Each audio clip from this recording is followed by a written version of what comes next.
I'll go while you're doing. Okay, go ahead. Everybody, I'm Brother Johns, and my wife's right here, Sister Johns, Nathan and Brooke. We got called to be the emergency preparedness stake leaders in June or July last year. And so we kind of had a powwow with President Gardner, and obviously with the each of the ward emergency preparedness leaders as well. So we gave them some time to talk to the bishops, get a plan for each of the wards and kind of a direction for each of the wards. And that was kind of our first 3 or 6 months goal, if you will. And now we're into the second phase of our goal, which is this. We talked as a committee, if you will, about a month ago. And this is kind of what we thought of doing a class like this, right? We want to keep it simple. We want to keep it guilt-free for everyone, right? We're all learning together. We really want to collaborate together. We are not here to preach. We aren't here to make you feel guilty. We're here to help. All we want to do is try to help and get the resources. We have so many resources in the state, so many people, that we wanted to just kind of get this out here. So we thought, hey, let's try a mini class or two. We have actually 4 scheduled over the next 4 months, once a month. We thought we'd see how that goes. We want to start basic, water, food. We have gardening next month. And then we have heating, emergency heating in 2 months from now. And then a scenario planning class as well. We'll continue to broadcast this as time goes on, but anyway, we want to start simple, and so that's really all I wanted to say. The Turners are from Black Canyon Warm, and they just volunteered to do the first class, so we're really excited for them. The Rices are going to do next in two months from now, and we'll have a gardening class by someone else from, I can't remember her name. But anyway. Carolyn Harding. What's that? Carolyn Harding. Yeah, Sister Harding. So I'll just leave you with, right, Sister Harding here. She's going to give the gardening class next in a month. I thought you were going to say I was going to give the opening prayer. We do have a handout. We ran out of copies, but we will get some copies made as well, and we'll distribute them as they go through.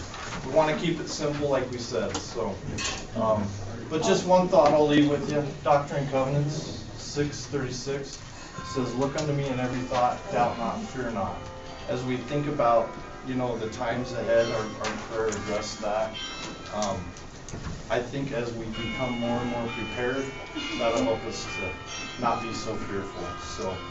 Anyway, we'll turn the time over to the Turners. Thank you so much. Thank you. Again, just let me say thanks for coming, spending your Sunday evening with us. This first slide was kind of meant to be an introduction to our state mini classes.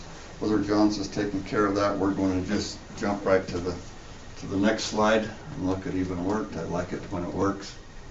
Can I get someone that's close enough to see this, to read this for us? Would you please read that? All is safely gathered in. Dear brothers and sisters, our Heavenly Father created this beautiful earth with all of its abundance for our benefit and use. His purpose is to provide for our needs as we walk in faith and obedience. He has lovingly commanded us to prepare every needful thing. Doctrine and Covenants 109:8. So that should adversity come, we may care for ourselves and our neighbors and support bishops as they care for others. We encourage church members worldwide to prepare for adversity in life by having a basic supply of food and water and some money in savings. We ask you to be wise in your storing food, water, and build your savings. Do not go extreme. It is not prudent, for example, to go into debt to establish food storage all at once. Careful planning and over time, establish a home storage supply and financial reserve. We realize that some of you may not have financial resources or space for such storage, but we encourage you to store as much as circumstances allow. May the Lord bless you in your home and efforts. First Presidency, 2007. 2007. This was President Hinckley's when he was the president and his counselors. I highlighted the part there that says do not go to extremes.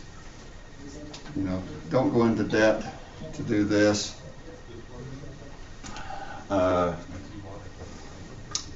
Establish food storage. It's important, but we don't want to go into debt, and we want to be prudent, and with careful planning over time, we can accomplish this.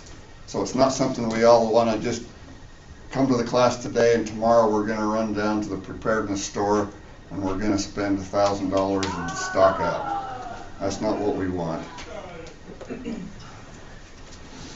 President Hinckley said, we have built grain storage and storehouses and stocked them with the necessities of life in the event of a disaster. But those goods cannot help us if we cannot reach them. He continued, the best storehouse is the family storeroom. It's the most accessible, reserved in times of need, and the best suited to our individual needs. So basically, what we have in our home is our best resources, and that we need to have something available in case of an emergency. You know, the church may have good stuff. The church does have good stuff. The county, federal, and others may have good stuff, but what we need right now may not be available for a while, so that's the best place for us. I've also put a website there. That website's where the church provides information for this kind of things, for the family storehouse information, food storage, water storage. That's where they have their information. So if you're not familiar with that website, that's a good place. Now, one of the things that we want to emphasize here is that we're just hitting the high level stuff, and one of the things that President Gardner wanted us to emphasize, we're not trying to go into a real lot of depth here. If you're really interested in some real deep stuff on this kind, you know, on this, other items that we're going to be covering in the future, there's lots of YouTube videos, there's great websites, you can go into all kinds of depth on this. We're going to hit some highlights on this and have some light teaching and stuff, and hopefully something that'll be helpful.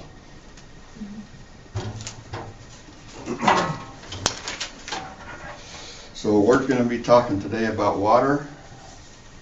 My name's Terry, and my wife is Nona Turner. As we said, we're from the Black Canyon Ward. We're the emergency preparedness specialists for our ward. So tonight we're just going to begin with an introduction and the importance of water. How important it is if you have no water, it gets pretty desperate. We'll talk about scenarios that may require the use of our water.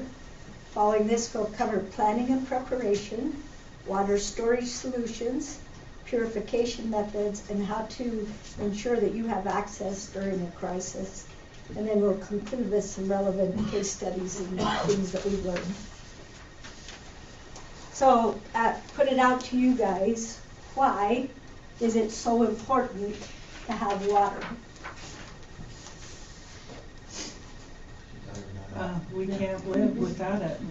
Absolutely, it's essential, isn't it? You'll die without water. You really? If you don't have water, about 3 days you'll die. 3 days, yeah. Okay. Anything else? What else do we use water for? Washing. Sterilization.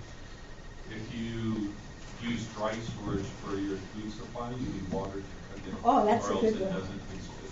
Yeah, that's right. That's right. Okay, anyone else? What else? Why is it so essential that you have water? Anyone else? Grow Okay. your garden. Grow your garden, yeah, that's true too.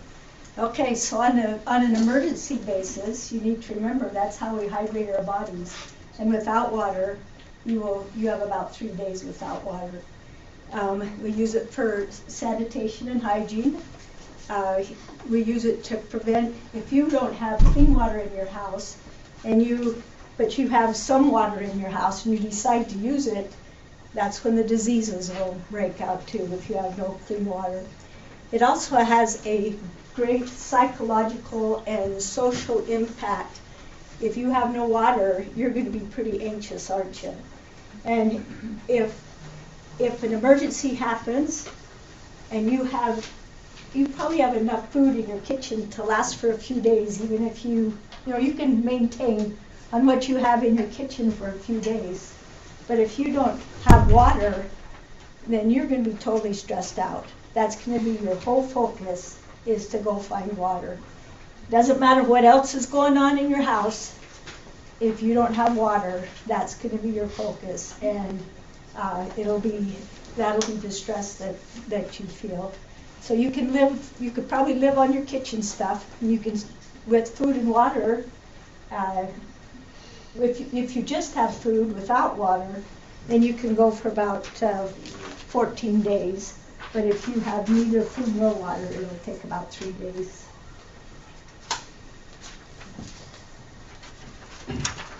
So why we need to be concerned about storing clean water? It's kind of somewhat of a repeat of what we just said, but you've got contaminated water can cause diseases like E. coli, Salmonella, and Giardia. These are kind of some things that come with, you drink some bad water, a week or two later you can get pretty sick. Utility failures, if we don't have water, clean water, utility failures can cause power outages, damage to infrastructure that may stop the water. Environmental contamination, wildfires may cause contamination to our water, floods, other things can cause pollution to our water supplies. So it's good to have some kind of a backup. We need something to back up our water supply, whether it's storage or some way to establish some clean water in some kind of an emergency. Now most of us here, I believe, have Falls water. And I don't know if we've got anybody in here that's real familiar with Falls water system, but I believe the majority of Falls water is a pump system, and their systems use pumping systems to supply water and maintain pressures. It's a regulated system. They keep the water to meet certain standards, and if you recall, just a couple of weeks ago they had a water pressure, didn't maintain the pressure drop. They had a pressure drop, so the water didn't maintain the required pressure, and they had a boil order. I'm not sure what caused that low pressure, but they're concerned that you'll get some backflow into the culinary water, and so we were required to do a boil order that lasted for a few days. And that wasn't even an emergency. If we have a widespread emergency, they may lose power. I believe that they do have some backup generation capacity, but I'm not sure how long that lasts.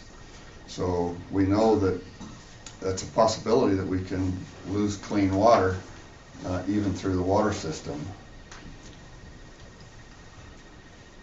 And I did put a Falls Water website address there. I put that on there because if you want to go look at Falls Water, they have some really excellent stuff on emergency water supplies. So if that's something that you're interested in further research, they've got some really, really excellent information. Okay, so the cool thing about water is that you can store it without any expense, right? It's not expensive to gather the water, it's not expensive to store the water. And so that's kind of where we're going with this tonight. So the federal guideline is that you have at least 1 gallon of water per day stored for up to 3 days. But it's recommended that you do for 14 days. So if there's just the one of you, you need 14 gallons of water. If you have a family of 4, that makes 28 gallons of water. Is that right? 14, that's not right math. But so for every one person, a gallon a day for 14 days is what they recommend.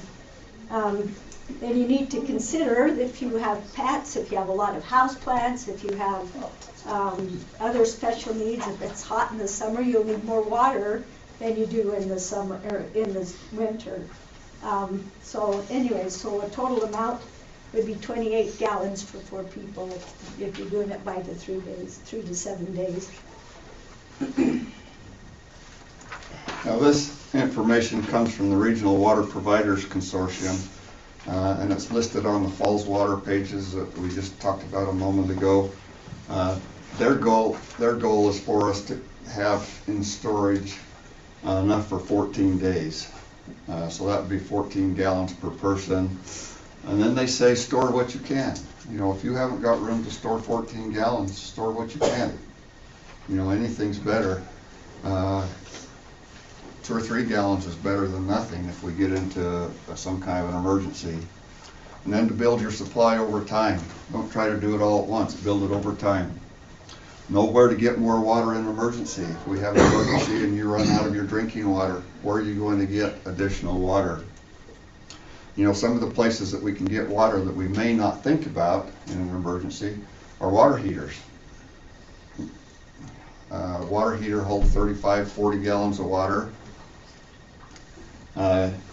Ice cubes, if you've got a storage, if you've got some ice cubes, that can be melted down. Bottled beverages, canned fruit, vegetables. You know, you can collect rainwater if it's not too dry, it's raining. You can collect rainwater, and there's streams, ponds, lakes. Now in the summertime, we have a lot of canals around here. You could get water out of the canals. Of course, it's going to have to be cleaned up if you're going to drink it, but you can use it for that or other things. Water not to drink. Don't drink water out of a toilet bowl or tanks, out of radiators, out of water beds, hot tubs, flood water, or things like that. There's lots of different containers that you can use to store your water in, and depends on what your need is, how much you want to collect or how much you want to hold. The barrels come in different sizes. There's 55-gallon barrels, there's 15 gallons, I think there's 30-gallon barrels.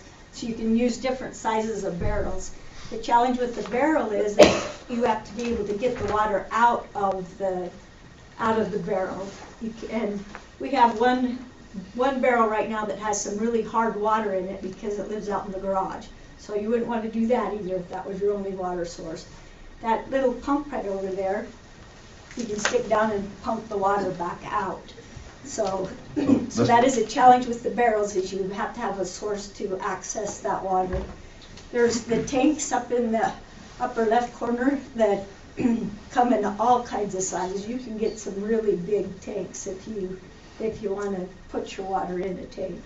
Yeah, we saw some 250-gallon tanks over to preparedness store. Yeah. So you can get all sizes of tanks. But the easiest way and the cheapest way to store your water is to keep your juice bottles. Keep your pop bottles. Yes? Vinegar gallon bottles are really sturdy and thick. The what are? The vinegar Vinegar bottles? Vinegar bottles, Okay. they're really good. Okay. So when you empty it, just make sure you clean it out, get all the sugar out of it. You can just use dish soap. You can add a little bit of Clorox if you want to make sure it's sterile. Wash it up and fill it back up and stick it in your basement. We'll talk about the different types of plastics of the ones you can use. So, but for now we'll skip that and just go on so the pop bottles. I thought this was interesting. This has been in my basement. When it went in the basement, it was nice, full, and tight. Now look, see, it's dehydrated some. I've got dehydrated water. And true with the bottles that you purchase, the plastic on these bottles is thinner so that you do lose some of your volume out of it. This is just a water, purchasable water. This one was distilled, but you can get drinking water in these bottles too. But the problem with them is it's not as heavy either. A lot of years ago, when we were just starting out with our family, I bought 6 cases of bottled water, just like this, put it in my basement, stacked them on top of each other, and thought I was set. It wasn't very many. I don't know how long it was. It may have been 2 or 3 years, I don't know. But these bottles crushed, and I had a little miniature flood in my basement, no more water storage. So it is not as heavy. These kind do not have as heavy. What else were we supposed to cover here, Tara? Anyway, they're for smaller quantity, of course, but talk about free. If you're going to buy the juice anyway, if you're buying the pop anyway, and just refill them and stick them in your basement. Okay, now I was in Walmart a couple of weeks ago and saw these, and I'm sure you've seen these in Walmart or other stores. The 5-gallon round bottles are available. They're just regular water bottles that you can purchase at Walmart. They're $13 and change. Then there's the square bottles. They hold 3 gallons apiece. They're stackable, and then they have a little indent on the bottom so you can stack them. And you could buy those. Those are $9 or something, $9.88 for those, and you can buy those bottles if you prefer to buy bottles as opposed to saving bottles. But I thought that was interesting when I saw those stacked at Walmart, and knowing that we were going to do this class. Okay, so like we already said, you want to be careful that you clean your bottles well enough that you won't have any contamination in your bottle. And so just follow, safe practices. Just make sure you got it nice and clean before you fill it back up. Then you want to use food grade materials, and that, do you want to tell them about that now? It We seems will in a second. there's different plastics that are acceptable for food grade. One thing you'll want to watch out for is, even if it was food grade, if you have something in that bottle that was not food, then you wouldn't want to store food in it. Like a lot of the peat, they use peat bottles for some of the cleaning supplies. You would never clean out a cleaning supply bottle and use it for water. There's just too much contamination possibility through that could make you sick. So make sure it was a food product in it to begin with, and then you can clean it out and use it. Except for, you want to go to the next one, Terry? Oh, it's not it.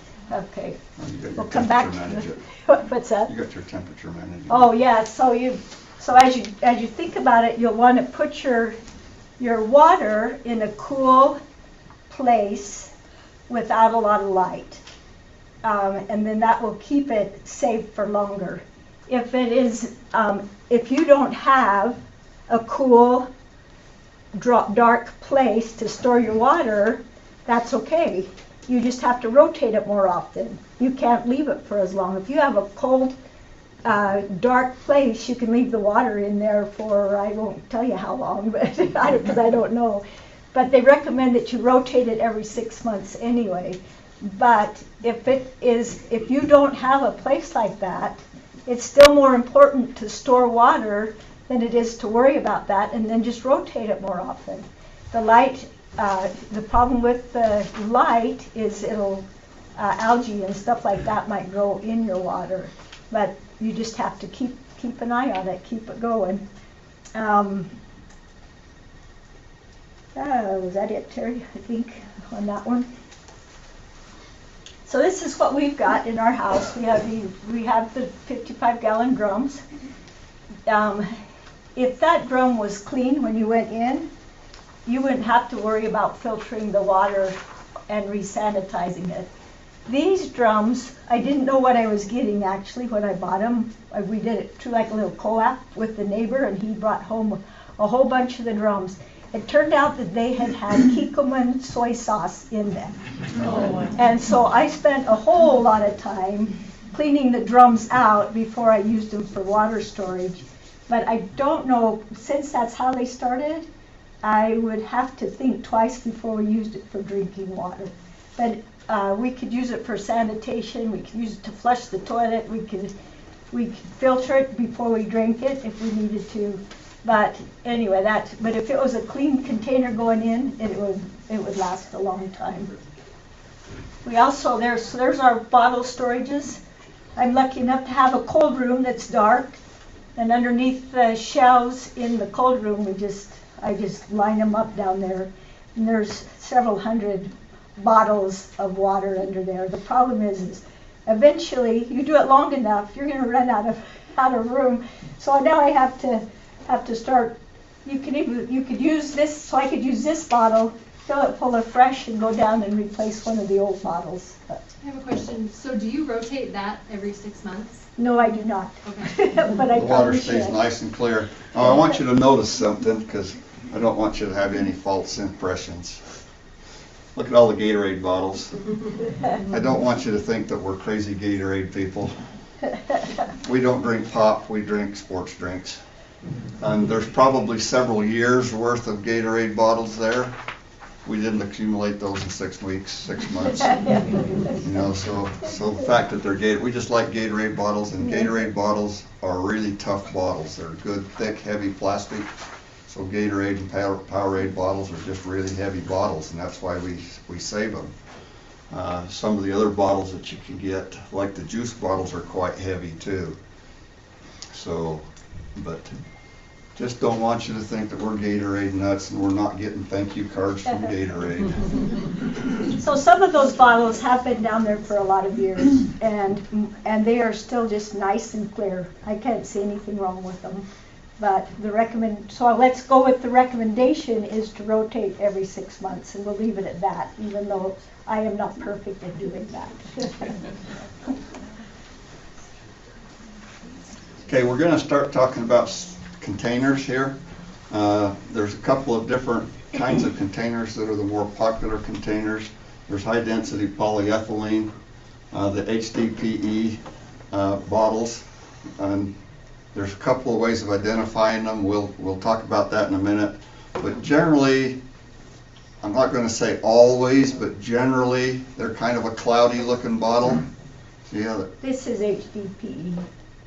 Okay, and then there's the peat bottles, the And this is- PETE, polyethylene, This is a peat.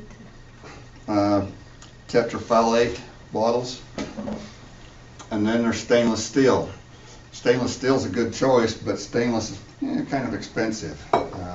You don't exactly get stainless steel in, your juice bottles don't come in stainless steel very often.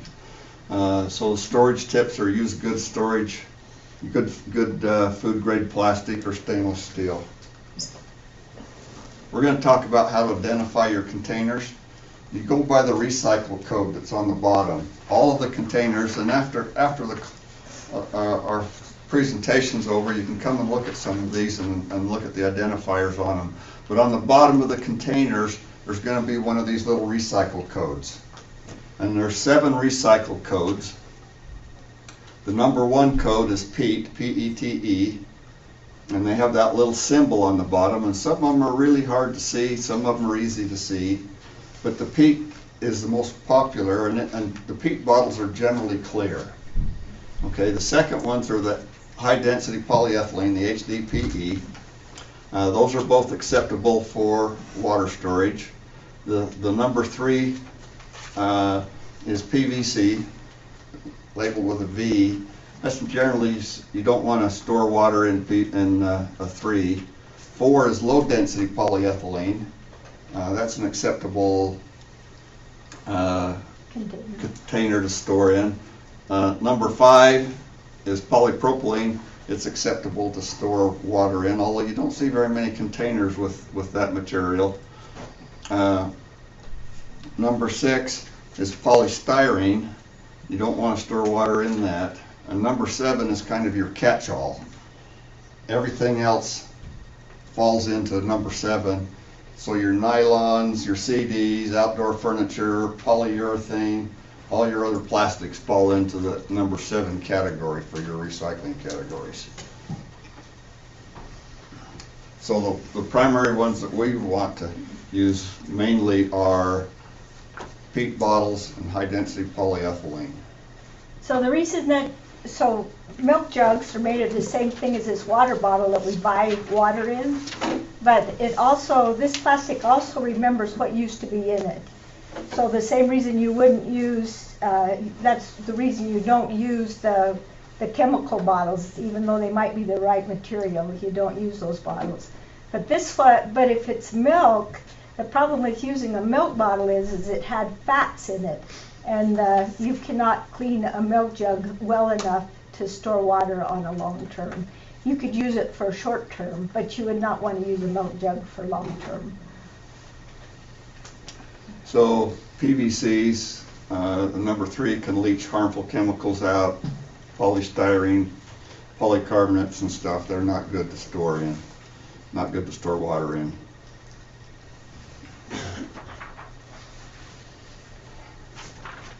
Okay, so it's good to have a thought of where you would go if you needed water after your home supply is exhausted. And that's what we talked about before. There's snow. You could put snow in a bucket and let it melt. Terry did an experiment about that. He'll tell you in a minute. Rainwater, you can install rain barrels, or you can use a plastic method. Just look on the internet to see how to do that the tarp method to collect rainwater. You can use surface water, the streams, the canals, the pools. All 3 of those, though, you would not use any of them without some sort of a system to make them clean enough to drink.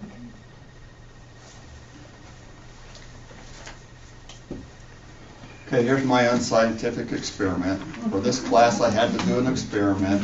You remember last month the nice, really dry snow that we had? You know, Idaho, we get some really nice dry snow. So I got my bucket out, cleaned it out, went out in the orange bucket there. I filled a 5-gallon bucket full of that nice, really dry snow because I wanted to see how much water we could get in that dry snow. I also wanted to see how much water we'd get if we were in an emergency situation and we didn't really want to waste heating fuel to melt the snow. So we'll see how much water we'd get and how long it would take for it to become usable water at room temperature. So I set my clock out and I thought, we're just going to find this out. Pretty quick I decided that the clock wasn't doing any good because it took too long to melt the snow. Well, a day and a half later, I looked in my bucket and there wasn't any water in it. I thought, well, that really was dry snow. Then I discovered there was a crack in the bottom of the bucket. So lesson learned, make sure you check your bucket before you collect your snow. So I decided I better try it again. So I got a new bucket, cleaned it out, it's the white bucket. Went out and got another bucket full of this nice clean snow. Perfectly, this snow is untouched, perfectly white. Gathered it up, filled it up, put it back in, waited another day and a half for it to melt. And when I got done and it was melted, had a black ring around the top of the water and black ring around the bottom. And it was clear full of black gunk. I'm thinking, well, that nice white snow wasn't exactly as clean as it looked. Nevertheless, we ended up with about 5 quarts of water. And it took, say, about a day and a half, maybe a little more than a day and a half for it to melt down at room temperature. So that's my unscientific experiment of melting snow. Now, of course, the snow we got today is got the last couple of days is a lot wetter than that dry snow we got in January, so we'd probably get a little more than 5 quarts, but just kind of an idea of what you get if you're collecting snow. And of course, after looking at that water, you certainly wouldn't have wanted to drink it without running it through some kind of a cleaning or some way to take care of it before you tried to drink it. Okay, so that brings us to our next point of what are you going to do, how to use that non-potable water safely. So, that's a nice clear lake there.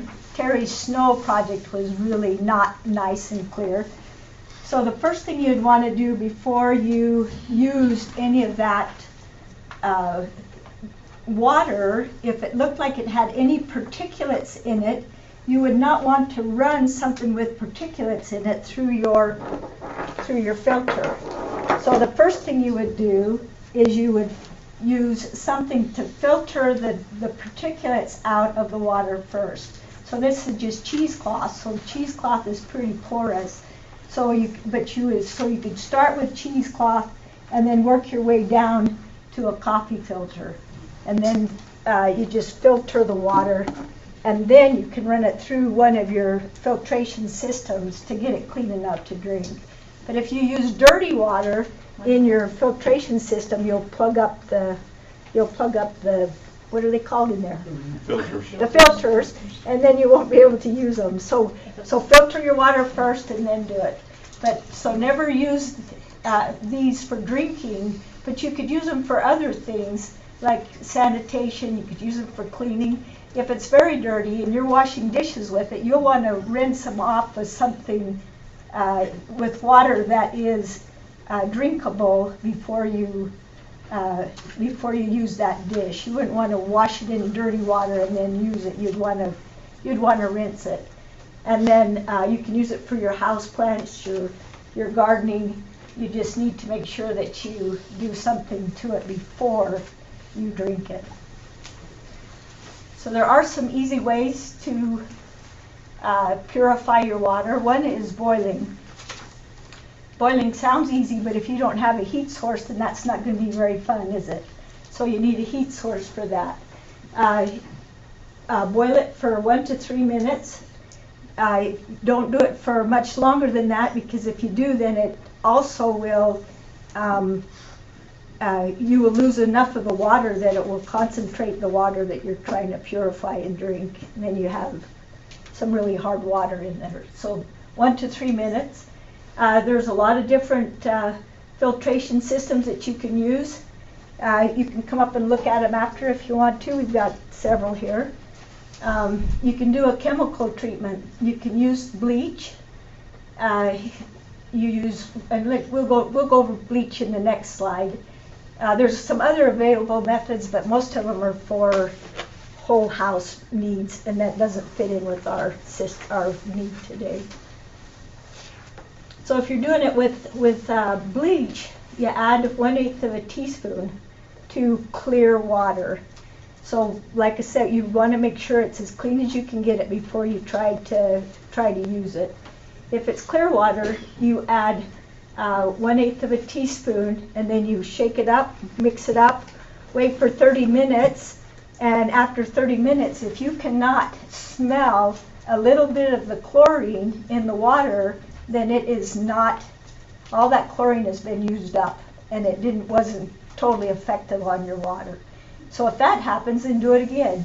Do another 1/8 of a teaspoon for your gallon of water, and then wait for 30 minutes. Smell it. If you still can't smell the chlorine, then you need to find a new water source and start over with a new water source, because it just tells you that the bleach was not able to take care of your water. I heard, and I wasn't aware of this, that bleach has a shelf life. It does have a shelf life. It will degrade as time goes by. Your bleach will.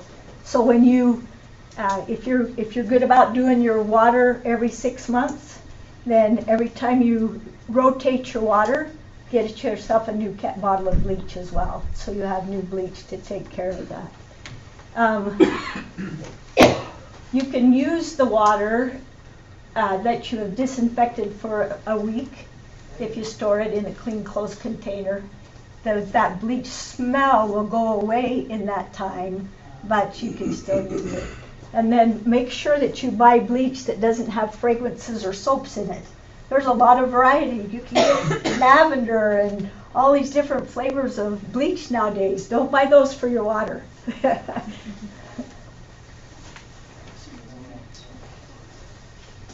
Okay, in summary, our takeaways are that water storage is important. It is not a big deal to have some water storage. You know, whether we have the recommended amount or just a small amount for enough for 1 or 2 or 3 days. We can have it. Plan for water storage, at least a gallon a day. Preferably try to have a goal of getting to 14 days. We want to use safe containers, preferably PETE or high density polyethylene. have some kind of a backup system in case you run out of clean drinking water that you have stored, and ensure access to water for sanitation and cleaning purposes. You know, remember that if we drink water, we're going to have to do something with it in a day or two, or much less. I think the biggest takeaway we want for you tonight is to know that this is easy. Storing water is easy, and it is inexpensive. You can spend money on getting ready for it, that's for sure, but you can do it without spending money. So it's just a matter of getting going on it. So the water from our house is treated. We don't need to put bleach in that. We're going to store it. Correct. Yes. Just a suggestion too, if you have canning jars that you use the fruit or the vegetables, you can fill those with water, put the cap back on it. Good idea. Good idea. And can it. Yeah. Yeah, can it, so you have pure water. You could heat the water and let it seal. Is that what you're saying, Dixie? Okay. My husband and I live way out on a farm where we have well water. Mm-hmm. And we paid to have a hand pump put directly into that well, so we can access that if we don't have electricity. So we can go Good. out and just pump Good. straight from our well. Which is another point, is that because there's several people in our state who have wells. So as well as you, there's lots of people in our state that have wells that could be a resource to you if your water is out. The hand pump will only go so deep. A lot of ours on the hill up here, ours is 500 feet down. We can't get a water pump. From a hand pump? Yeah. Motorized pump. So one other thought I had too is if you have like a 55-gallon drum and you don't have a pump, it's so simple just to get a hose like the one siphon? right there. Siphoning is so easy to do. You just put the hose down in, put a little weight on the end, just put your thumb over it and bring it out and it'll. Yep, you certainly could. Yeah, The certainly farmers could. do it Thank all you. the time. Yep, thank you for that. Anybody else? He talked about long-term storage, not putting any chlorine in it. You have the drops there for putting the storage in. If you get the big containers, you're supposed to put that in there so it'll store longer. Yeah, this is what he's talking about, this ion. You can add, I think it was 100 drops for a 55-gallon barrel. So it's about half of this bottle. So you could do two barrels with this little bottle, and it's supposed to extend the life of your water. And the date on it, they said 7 years, yeah. Dixie? It tastes nasty. Oh, okay. Dixie has experience. I tried it and used it, and it has a taste to it, so you should know that. Okay. Also, you can use a 90% silver coin in the bottom of a barrel of water, and it'll sterilize it and clean it. Just something before 1964, is that what you're saying? 90% silver. Okay. That's interesting. Anybody else? Thank you for coming. I hope you learned a little bit, and I hope you're motivated to do better. I think most of you in here are probably smarter than we are and have better water techniques than we do. So, but thank you for being here. We forgot to mention too, we'll post this presentation and the recording as well. We're trying to figure out with Brother Scott from the stake of a central place. We'll post that for now, just so you've got it. Assuming that the recording worked, we'll post it also. This is the first time we've tried recording, so we don't know if it will have worked or not.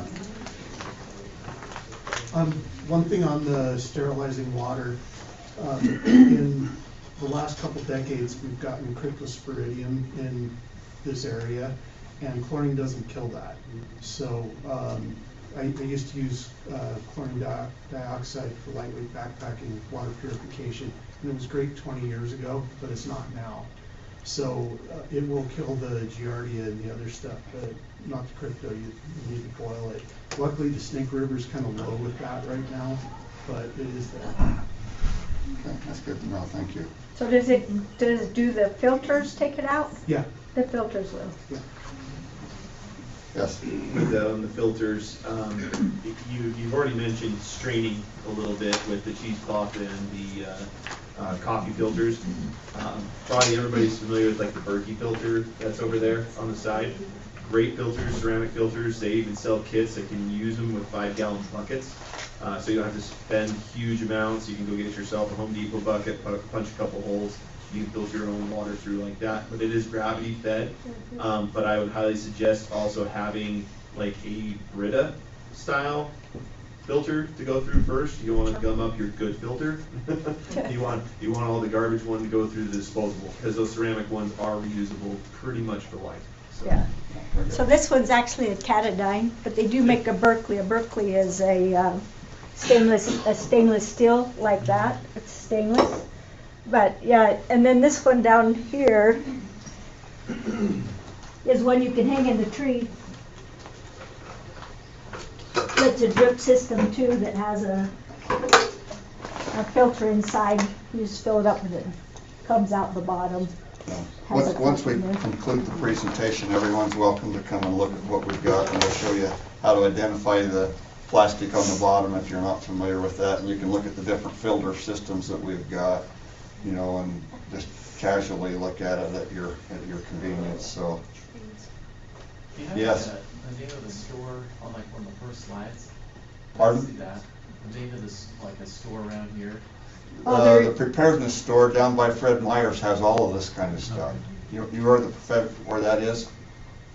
I don't know, there might be others too. I don't want to push the preparedness store particularly, but that's the one that we're familiar with. We just happen to know where that one is. So.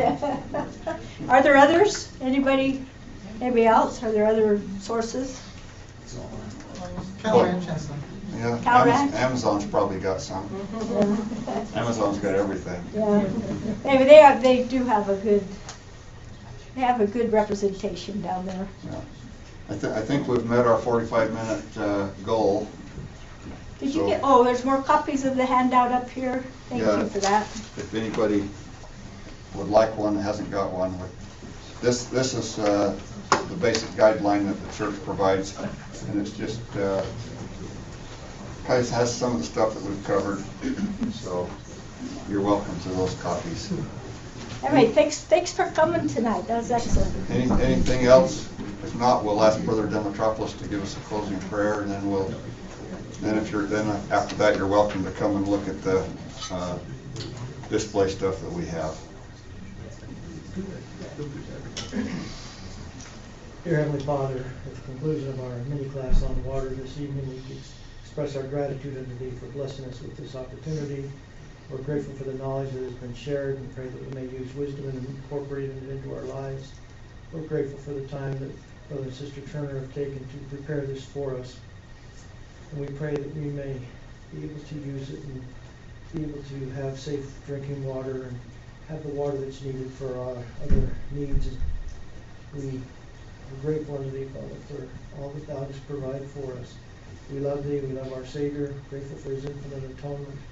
We have so much to be grateful for. May we count our many blessings. And Father, we ask for Thy dismissal now and express our love once again in the name of Jesus Christ. Amen. Amen. I thought we were going to switch, but we didn't discuss beforehand, so. I was just waiting till you get tired. You guys.